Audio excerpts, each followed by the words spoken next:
जो भी वीडियो से कनेक्ट हो रहा है उनके भीतर विराजमान शिव शक्ति को मेरा प्रणाम। चलिए देखते हैं आज महादेव जी की तरफ से आपके लिए क्या मैसेज है, सारे क्या गाइडलाइन आ रहे हैं। प्लीज़ महादेव जी गाइड कीजिए, जो भी मेरे व्यूवर्स कनेक्ट हो रहे हैं उनके लिए आपकी तरफ से क्या मैसेजेस हैं। हर हर महादेव, हर हर महादेव, हर हर महादेव, हर हर महादेव, हर हर महादेव। आपकी योजना किसी को मत बताइए। लालच में पड़कर मर्यादा तोड़ने वाला व्यक्ति पाप पुण्य को भूलकर विचलित हो जाता है। वो कभी संतुष्ट नहीं होता, उसका जीवन भटक जाता है। कुछ अच्छे की तलाश करो, जो छूटा वो तुम्हारे काबिल नहीं होगा। जीवन के अस्तित्व पर विश्वास करो, जिसे जाना है उन्हें छोड़ दो। पकड़ ही दुख देती है। किसी और से अपनी तुलना नहीं करनी है। जो तुम्हें हासिल होने वाला है वो सबको नहीं मिलेगा। वाओ, देखिए फर्स्ट मैसेज आपको आया है कि आपकी योजना किसी को मत बताइए।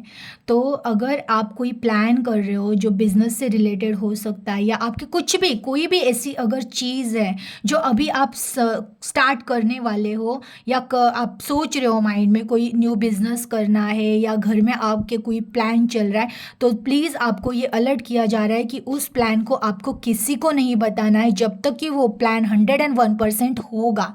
उसके बाद ही आपको बताना है, क्योंकि हो सकता है आपके आजू बाजू में कोई ऐसे निगेटिव लोग रहेंगे जिनकी एनर्जी का इफेक्ट उस चीज़ पर पड़ सकता है। इसलिए आप जो भी करने वाले हो बहुत गुप्त रखिए उन चीज़ों को। जब वो चीज़ें फल जाए तब उसके बाद वो चीज़ बताना। लालच में पड़कर मर्यादा तोड़ने वाला व्यक्ति पाप पुण्य को भूलकर विचलित हो जाता है। वो कभी संतुष्ट नहीं होता, उसका जीवन भटक जाता है। देखिए, हमेशा जीवन जीते वक्त लालच में नहीं पड़ना चाहिए, क्योंकि क्षण भर का लालच हमारे ज़िंदगी भर को बोलते हैं ना ब्लॉक कर देता है। तो इसलिए कहा जा रहा है कि कोई भी चीज़ लालच में पड़कर मत कीजिए। उसकी वजह से इंसान पाप पुण्य को भूल जाता है, विचलित हो जाता है, और वो जिस लालच में एक बार पड़ गया वहाँ से वैसे भी संतुष्टि नहीं मिलती है, वो बस भटकता रहता है। तो ये बहुत ज़रूरी है कि आपको बहुत ज़्यादा किसी चीज़ की लालच नहीं करनी है। आपको जो भी है उसमें संतुष्ट रहना है, क्योंकि जो इंसान संतुष्ट रहता है, देखिए मैं ये नहीं कहती हूँ कि आपको प्रगति नहीं करनी है, प्रगति करनी ज़रूर है, सक्सेस मिलेगा ज़रूर, लेकिन सच्चाई और ईमानदारी के रास्ते से मिलनी चाहिए। क्योंकि हम अगर लालच करके किसी चीज़ में, अगर मटेरियलिस्टिक चीज़ों के लिए किसी चीज़ को हम मर्यादाओं को तोड़ रहे, पाप कर रहे, और लग रहा है कि बहुत कुछ अच्छा हो जाएगा, नहीं। पाप से कमाया हुआ पैसा या पाप करके कोई चीज़ हमने हासिल कर भी ली ना, तो वो पाप आपके पीछे ऐसे हाथ धो के पड़ जाता है ना कि जो जो हमने मिला है, जो हमें ना उससे कई ज़्यादा गुना हमें गंवाना पड़ता है। इसलिए आपको बहुत सोच समझ कर चीज़ों को करना है, ज़्यादा लालच नहीं करना है, संतुष्ट रहना है।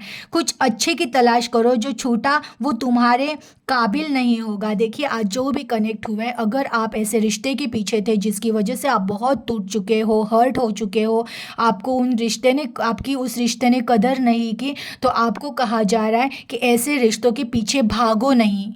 अगर तुम्हें कोई वैल्यू नहीं दे रहा है, तुम्हारी अगर कोई कदर नहीं कर रहा है, तो बहुत ज़्यादा उसके पीछे भागना नहीं है, रोना नहीं है। शायद तुम्हारे लिए कोई और है जो तुम्हारे काबिल होगा, उसे ढूंढना है, ना कि उस रिश्ते के पीछे रोते रहना है जो तुम्हारी वैल्यू नहीं कर रहा है, जो तुम्हें कदर नहीं कर रहा है। जीवन के अस्तित्व पर विश्वास करो, जिसे जाना है उन्हें छोड़ दो। पकड़ना ही दुख देती है। अगेन देखिए, ये जो भी आज कनेक्ट हुआ है, ज़रूर आपके रिश्ते में कोई ना कोई प्रॉब्लम है। तो आपको यही अलर्ट किया जा रहा है कि कोई एक रिश्ता अगर आपके पास ऐसा है जो आपकी वैल्यू नहीं कर रहा है, आपको नहीं समझ रहा है, बहुत थक चुके हो आप उस पर्सन के पीछे, समझा समझा कर नहीं सुन रहे, तो उस पर्सन को उसके हाल पर छोड़ दो। आपको इस बोलते ना, जीवन के अस्तित्व पर विश्वास रखना है कि वो जिस दिशा में आपको लेकर जाना चाहते, आप वहाँ पर चली जाइए। ज़रूर आपके लिए आपके जैसा प्यार करने वाला कैपेबल इंसान आपको ज़रूर मिलेगा। आपको जो चीज़ें छूटनी है उसे छूट जाने दो, जो आपकी है वो ज़रूर आपको मिलने वाली है। किसी और से अपनी तुलना नहीं करनी है, जो तुम्हें हासिल होगा वो सबको नहीं मिलेगा। अगेन आज जो भी कनेक्ट हुआ आपको लग रहा है कि आपकी लाइफ बहुत पीछे रह गई, बहुत लोगों का बहुत कुछ अच्छा हो गया, मेरे लाइफ में वैसी कुछ चीज़ें नहीं हुए, तो आपको कहा जा रहा है ये तुलना करना बंद करो, क्योंकि जो जो लोगों को मिल गया है वो देख के तुम्हें जो तकलीफ हो रही है, तुम्हें ये नहीं पता है कि तुमको इनसे बहुत ज़्यादा कुछ मिलने वाला है। बस लेकिन सब्र, बोलते ना सब्र की इम्तिहा होती है, परीक्षा होती है, तुम्हारी सब्र की इम्तिहा हो रही है, बट तुमको ये तुलना करके दुख नहीं प्रकट करना है, तुमको संतुष्ट रहना है। ठीक है, जो भी है ठीक है, आने वाले टाइम में तुमको वो चीज़ मिलेगी जो तुम जिसके साथ तुलना कर रहे हो वो कल कहेगी कि ये तो हमसे ज़्यादा लकी है। तो इसलिए कभी भी तुलना नहीं करनी चाहिए। समय का चक्र घूम रहा है, एक समय ऐसा आता है जो हमें हमारे काबिल चीज़ हमें लाकर दे ही देता है। तो अपने अस्तित्व पर विश्वास, अपनी आत्मा पर विश्वास करो, ईश्वर पर विश्वास करो, वो बेटर है, वो न्याय ज़रूर देते हैं। अगर आपने बहुत मेहनत की है, आपने बहुत एफर्ट किसी चीज़ में डाला है, तो आपके लिए जो कैपेबल होगा वो आपको ज़रूर दिया जाएगा। बस थोड़ा समय का इंतज़ार करिए, समय चल रहा है और योग्य समय आते ही आपको वो सारी चीज़ें मिलेगी जिस चीज़ के आप सच में हकदार हो। बहुत प्यारे मैसेजेस थे, एनर्जी को क्लेम कर दीजिएगा, अपना ख्याल रखिएगा। Thank you. Her her Mahadev.